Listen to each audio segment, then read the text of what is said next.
Hello, so this is my video for my Cisco Packet Tracer 2.4.1.2. So in this video I'm going to show you how I configured switch 2. So with this you weren't given actual access to either of these switches, so you had to configure them through the computers actually. So the first thing I did was I got a console cable, and I connected it to each of the two devices.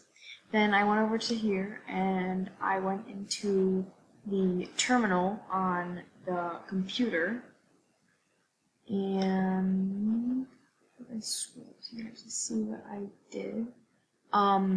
I went through and basically I enabled it so I could get through the modes, so I could get to my file, and then I did config T, and then when I was in the configure mode, I changed the host name on for it to room-146.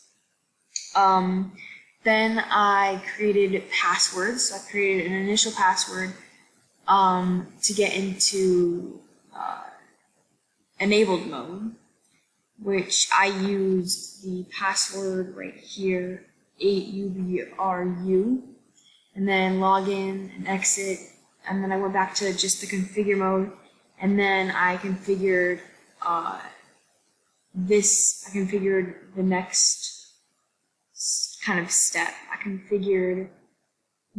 put in a password for the configure mode to get to a different mode after config. And I did that one in the same password, 8UBRU. And then I created a secret password so that I could encrypt all of my passwords, and basically the C9WRE is like fail-safe password, so if you're going to type it in and you don't, that way you can actually get into the different modes, you would use this password.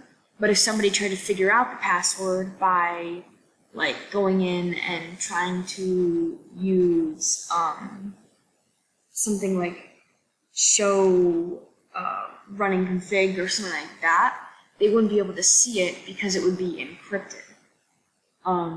So then only the person who was the initial user would be able to see it. And then I created a banner, an MOT banner, so basically when the first thing starts, when you log in for the first time, a banner will show up, and then you'll have to put in the password, which I created up here. And then I gave the switch an IP address, because since you can't actually get into the switch from here by clicking on it, you go through this and you can give it an IP address and everything. And then I just basically saved it and everything.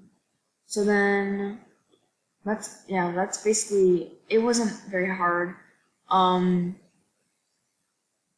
did it for this too, for these. But yeah.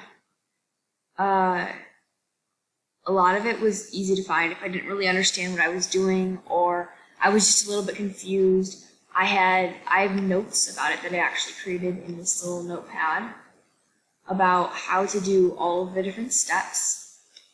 And if anything else that was confusing, I was able to just search it up online real quick to make sure I knew what I was doing. So I hope you guys have an amazing rest of your day, and see ya.